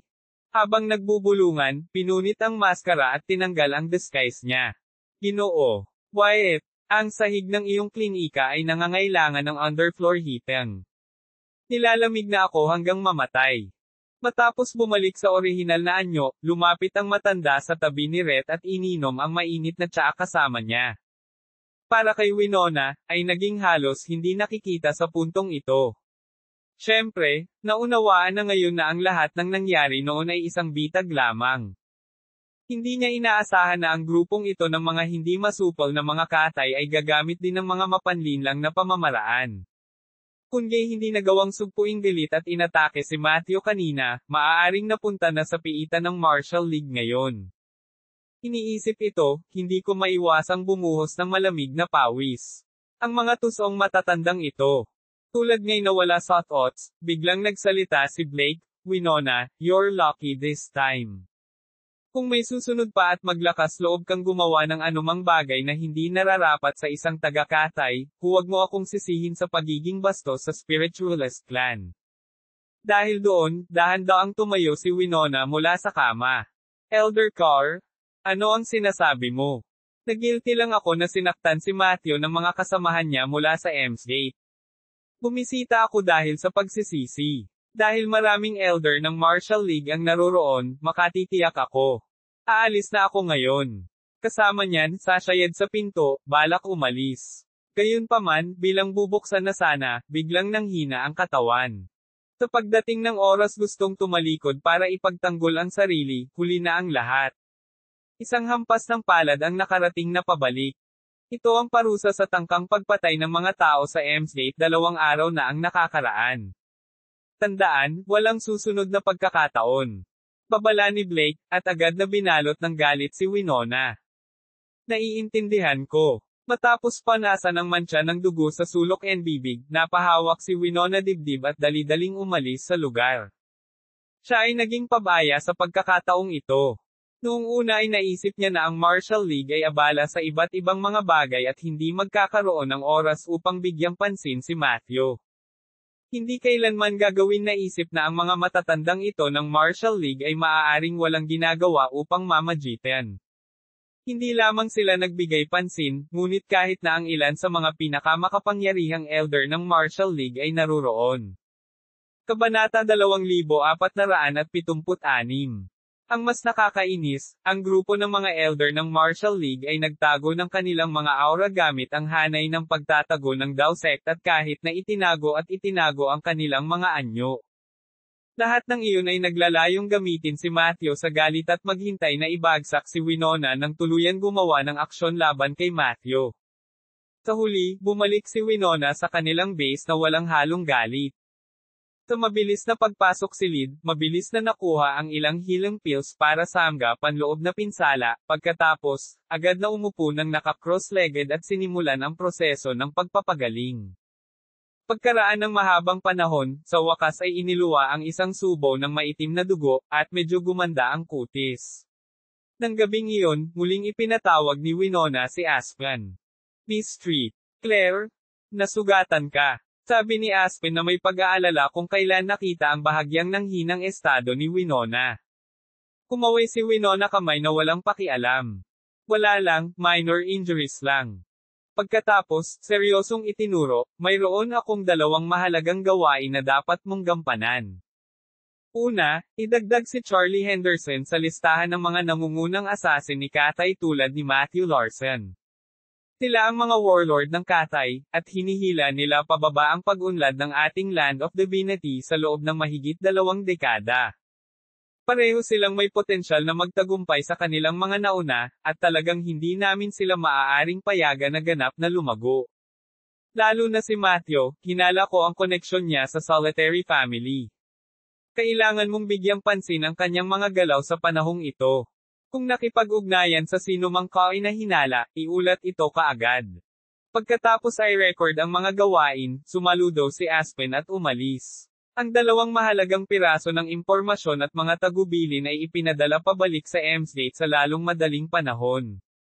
Sa kabilang panig, ilang matatanda ang umalis na may bakas ng pagkabigo matapos mabaigo ang kanilang mapanlinlang na pamamaraan. Dahil hindi nila nahawakan ang anumang pagkilos, wala silang paraan upang harapin si Winona at makapagbigay lamang isang munting pasaway.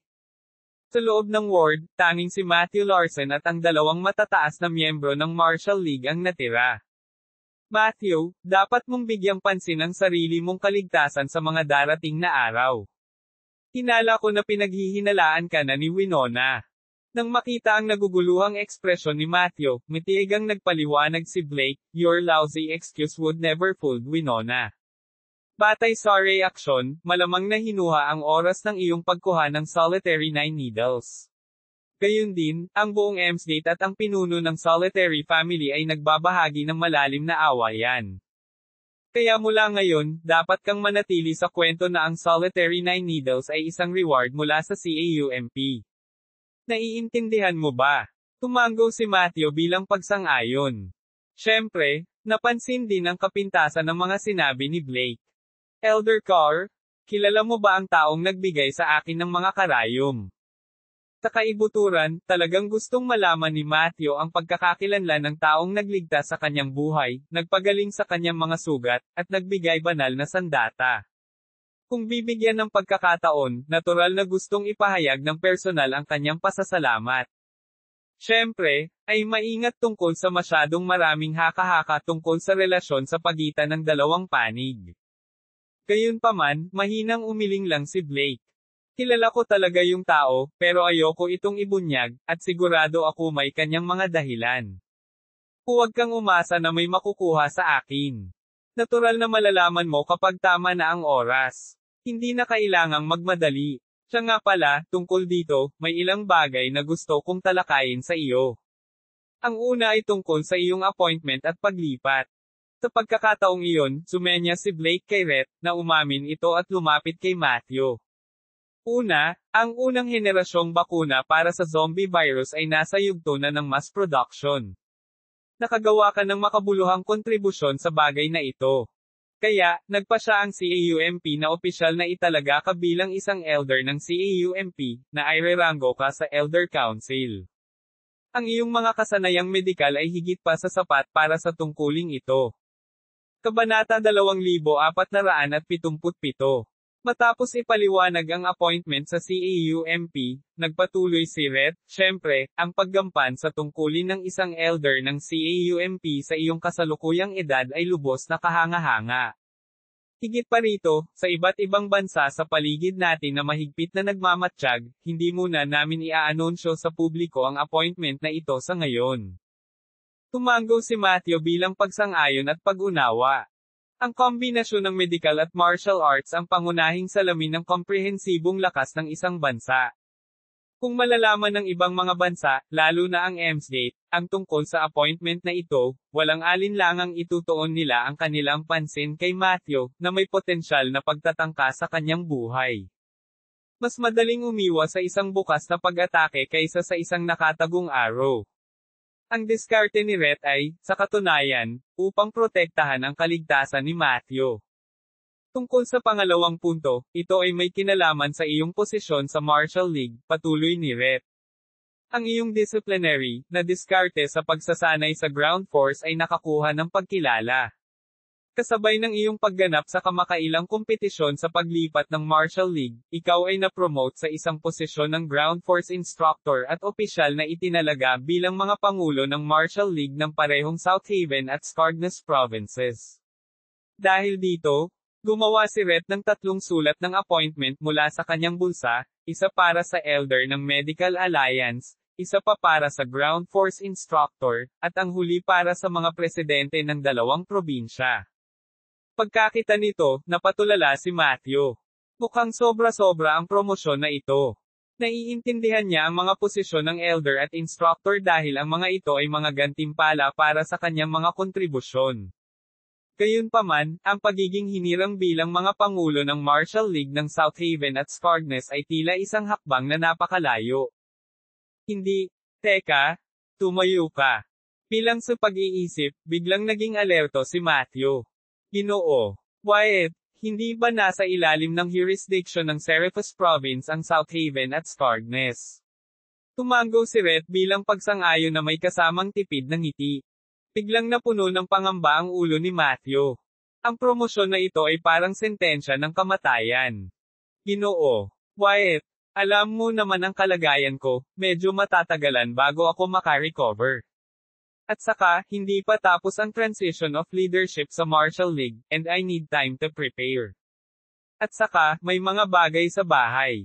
Sa loob ng mahigit 10 minuto, nagpatuloy si Matthew sa mga dahilan at pagpapaliwanag, sinusubukang ipagpaliban ang hindi maiiwasan. Ang tanging layunin niya ay malinaw, ayoko pumunta.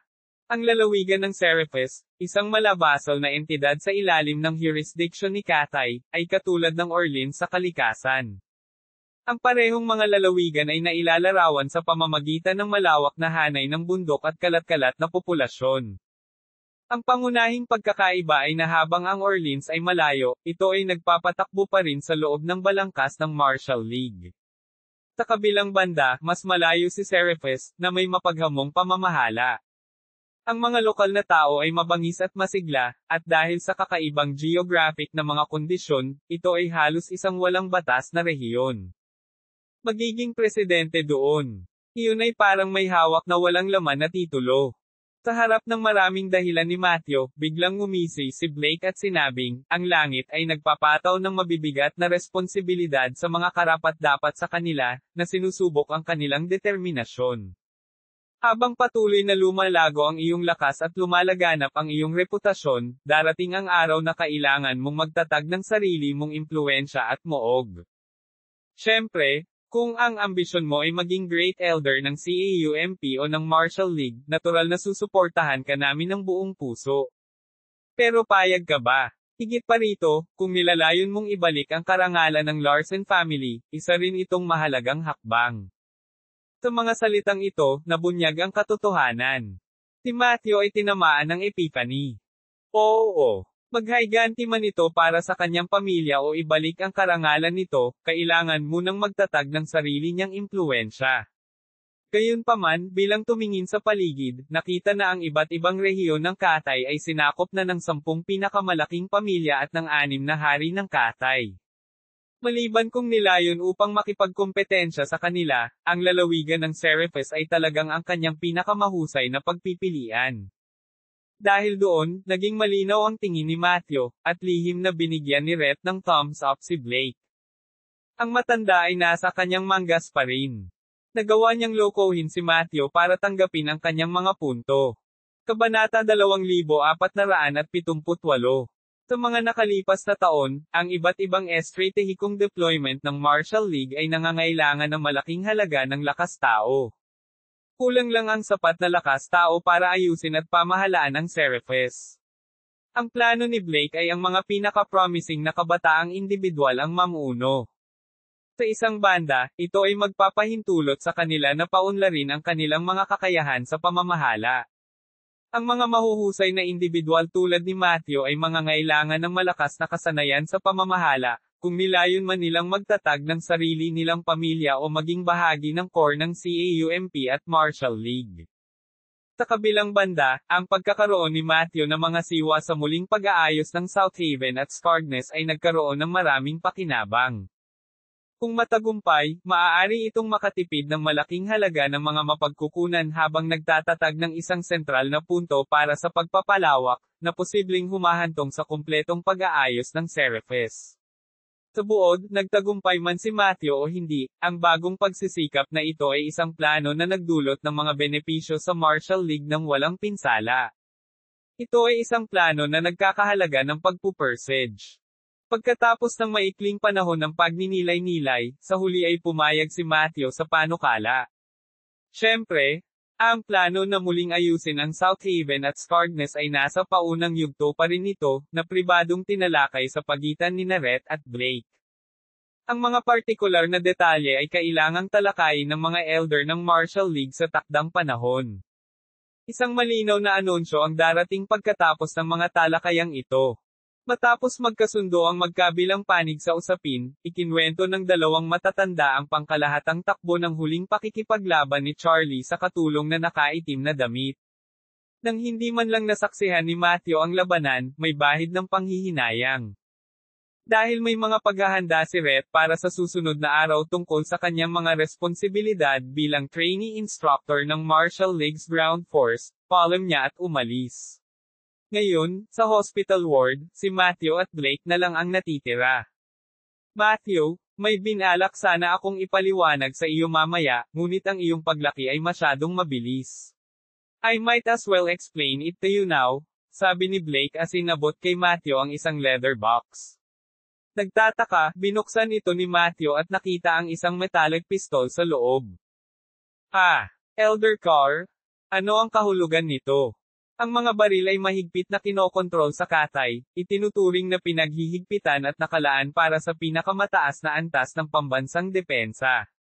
Ang hindi autorisadong pag-aari ay isang malaking kasalanan, at ang hindi autorisadong paggamit, anuman ang impluwensya ng isang tao, ay nagresulta sa pagpapatupad.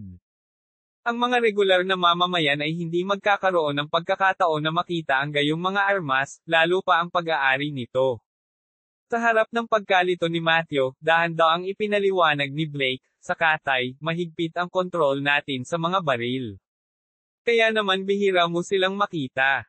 Gayunpaman, kung sakaling magkaroon ng salungatan sa mga dayuhang puwersa o sa hindi kinokontrol na mga teritoryo tulad ng high sea, ang posibilidad na makatagpo ng mga baril ay malaki. So, magandang maghanda. Bagamat ang isang handgun na tulad nito ay hindi magbibigay ng malaking banta sa iyo kung isasaalang-alang ang iyong mga kasalukuyang kakayahan, dapat ka pa ring maging maingat sa mas mabibigat na baril. Naintindihan naman agad ni Matthew. Sa kanilang huling paglalakbay sa high sea, ang presensya ni na Martin at Levi ay nakatulong sa pagkontrol sa sitwasyon. Kung hindi, ang malupit na mga individual sa Emsgate ay maaaring lihim na gumamit ng malalakas na baril. Salamat sa payo, Elder Carr. Itatago ko iyon sa isip ko, sabi ni Matthew. Tawa ng tawa si Blake sa harap niya. Ahaha, hindi na kailangang maging magalang. Kami, mga matatanda, ay naghihintay sa iyong henerasyon na lumaki. Kung may mangyari sa iyo sa kalagitnaan, lahat ng aming pagsisikap ay gagawin. Maging walang kabuluhan. Kaya, ingatan mo ang iyong sarili. Malaki ang iyong mga responsibilidad. Sige, gabi na. Magpahinga ng mabuti. Kasama niyan, nawala mula sa lugar, nag-iwan ng maraming impormasyon para kay Matthew na ngumunguya sa sarili niyang bilis. Kabanata 2479. Sa tulong ng Auric Balm, kasama ang mutated zombie virus na naroroon sa kanyang bloodstream, na nagbigay pambihirang mga kakayahan sa pagbawi na higit pa sa karaniwang tao, halos gumaling na si Matthew pagkatapos ng halos isang linggong pahinga. Dumating siya sa training ground, kung saan natapos na ang labanan ng 79 na trainee instructor ng ground force para sa nakababatang henerasyon. Sa kasalukuyan, nagaganap ang halalan para sa mga nakatatandang tauhan ng pamamahala. Ang proseso ay medyo pangmundo, higit na umaasa sa mga pagsusuri at walang anumang intensity. Tungkol naman sa recruitment activities para sa mga regular na miyembro ng Marshall League at Ground Force trainees, umalis si Matthew matapos mag-observe sandali. Narating niya ang Cloudy Stream Villa. Dati makapasok pa, nagmamadaling hamarang ang kanyang biyenan na si Helen at pagkatapos ay nagsimulang tumawag para sasawa. James, bumalik na si Matthew. Sa sumunod na segundo, lumapit si James na may dalang isang malaking palanggana ng nagbabagang uling, inilagay ito sa pasukan. Halika, Matthew, lampasan mo ito. Agad na bumuhos ang malamig na pawis sa noo ni Matthew nakipagtalo. James, Helen, pinalabas ako sa ospital, hindi sa kulungan. Shush! Huwag kang magsalita ng kalokohan. Ito ay higit pa o hindi gaanong pareho. Iwaksi na lang ang malas, udyok ni Helen, na nag-udyok kay Matthew na mabilis na tumawid sa palanggana ng mga uling. Tinimulan na ni Sasha ang pag-aayos ng mesa nang makapasok sila sa sala. Maligayang pagbabalik. Espesyal na ginawa ni nanay ang mga paborito mo ngayon. Tinuro niya ang mesa na puno ng mga delicacy. Dahil kumakain ng magagaan na pagkain sa ospital sa loob ng 1 linggo at nakumpiska ang lahat ng pagkain na dinala ni Sasha noong panahong iyon, naiwan si Matthew na walang pagkakataon na pagbigyan ang sarili. Ngayon, nahaharap sa tulad ng isang iba't ibang mga masasarap na pagkain, paano lumaban? Walang pag-aalinlangan, inabot at palihim na kumagat ng mabilis na lumapit si Helen at mahinang hinampas ang likod ng kamay nito. Maghugas ka muna ng kamay bago kumain. Hindi mo ba alam na nakakapasok ang sakit sa bibig? Ikaw ay dapat na maging banal na doktor, ngunit hindi mo alam ang pangunahing kalinisan. Sa pagsaway ng biyenan, atubiling tumungo si Matthew sa banyo para maghugas ng kamay. Matapos may handa ang lahat, nagtipon-tipon ang buong pamilya sa hapagkainan. James, Helen, kumusta na ang negosyo sa tindahan ng lugaw? Maayos pa ba ang takbo nito? Sa pagbanggit ng paksa, mas lalong sumikat ang mga ngiti sa mukha ng mag-asawa. Pagkatapos mong i-update ang mga sekretong recipe na iyon, ang negosyo ay naging mas maunlad kaysa dati.